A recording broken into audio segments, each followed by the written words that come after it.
Hi, I'm here to talk to you today about a proposal that I have for a small community outside of Santo Domingo in the Dominican Republic. So, this is a proposal to develop a sustainable community there, a community called La Piedra, which is Spanish for the rock. And within that community is a nonprofit organization called the Guanin Center. And I've been involved and volunteered at this center for several years. Had the opportunity to live there for 3 months in 2016, and while I was there, saw an opportunity to expand upon their existing resources and create some sort of a vision for this community and for the future. And so in this project, we're looking at the neighborhood in various scales and looking at multiple levels of integration of sustainability. And so looking at this as a regional scale, um, we can see that there's a lot of sort of different land uses nearby. There's um, lush forests, there's new residential developments, there's industrial zones, the international airport, as well as tourism and other areas. And so there's actually quite a few resources nearby, but those haven't really made it to this community just quite yet. And so the existing community is actually um, very impoverished, with most of the individuals working outside, either in the city of Santo Domingo itself, taking public transit to get there, or in nearby areas such as in industrial factories or in the tourist sector. There's also a lot of sports activities, especially baseball academies nearby, and so my idea is to leverage the existing sort of fabric that's there while providing in the best way possible for this community. And so we see here a typical street that might lead one person from La Piedra, the community, to the downtown Santo Domingo area. So definitely high volume of traffic, commercial buildings set very close to the street, um, and very small amounts of sidewalk. It's fairly dangerous to walk.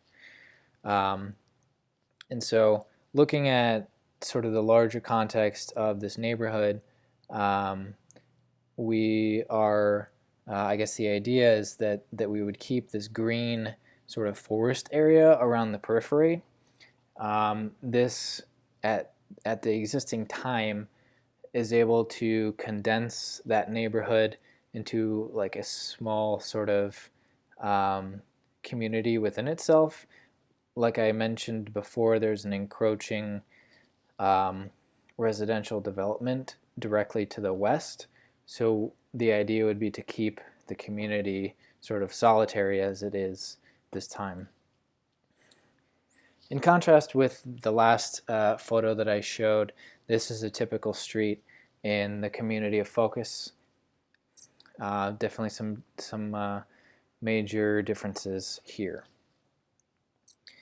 At the community scale, the main ideas were to connect this neighborhood to the nearby context, to Santo Domingo and other commercial areas, to improve the existing network of streets, develop its existing resources, conserve those resources, and to strengthen the existing community in creating those new connections. So the first step would be to pave at least a primary road which currently has limited access to the outside. And so this would create better connections to and from Santo Domingo as well as other periphery towns, which would help sort of the inflow of goods and resources, food and otherwise.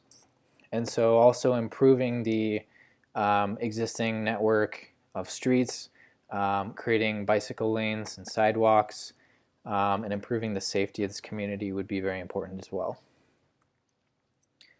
This is another photo of the sort of existing street of La Piedra.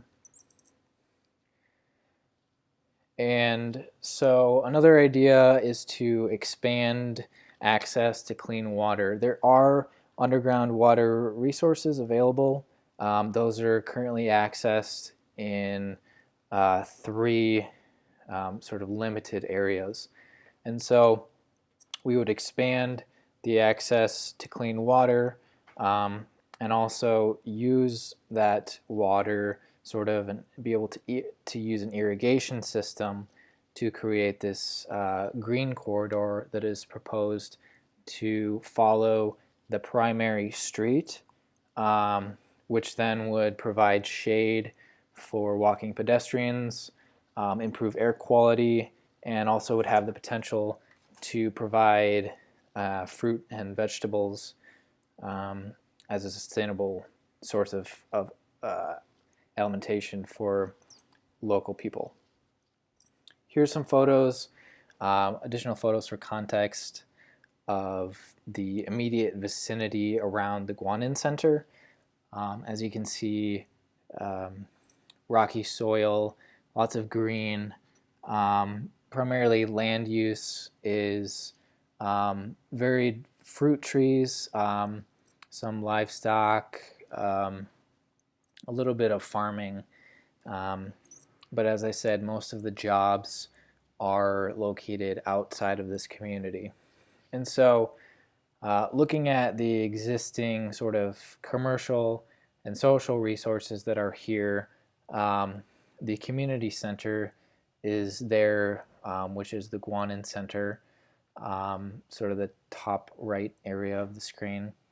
Many churches, small and local grocery stores, and some primary schools which follow the sort of meandering path of that primary road. The proposal hopes to expand access, so rather than having to walk 3 to 4 blocks, that these sort of resources would be within 1 to 2 block area of the majority of inhabitants here.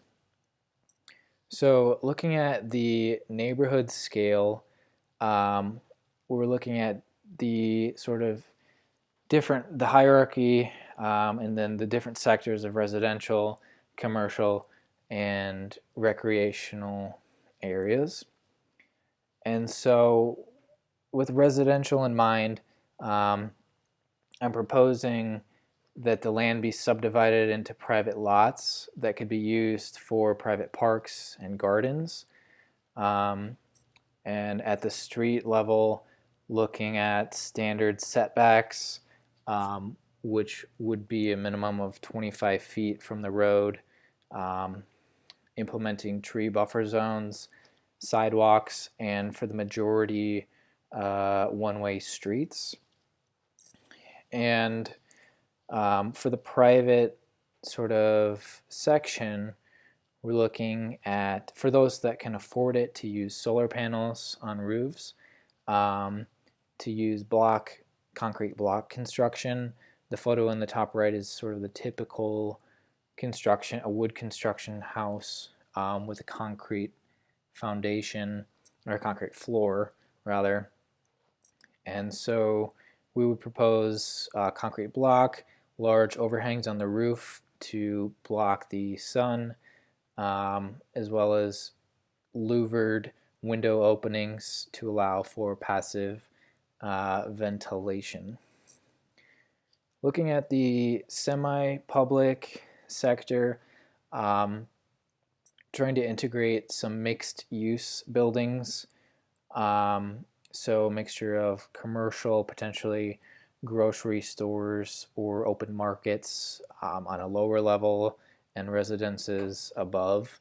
Again, with the idea that the basic resources would be available to those within a 1 to 2 block walking radius.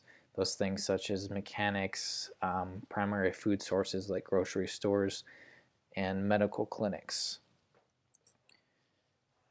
Looking at the semi-public section, the most important factor here would be maintaining and improving access to clean water sources. As discussed, there is access to underground water, so finding ways to tap into that, to store that in public buildings, and then also to be able to publicly distribute that water at a larger scale would be an important decision to be made here. Finally, looking at recreation,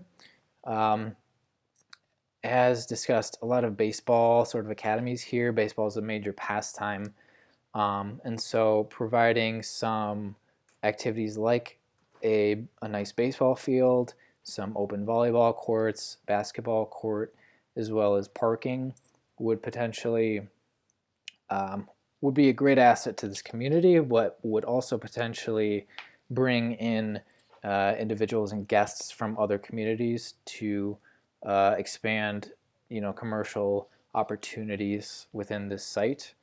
There's also a native Taino cave, which is nearby, which at this point has sort of an untapped commercial recreational potential there. We'd also integrate that green corridor through this space, which would lead to a large public park, which can be seen at the top of the page.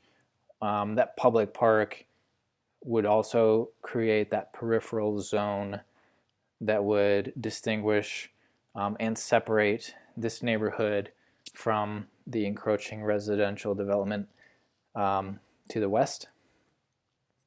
Looking at the public section, we'd like to integrate solar street lighting.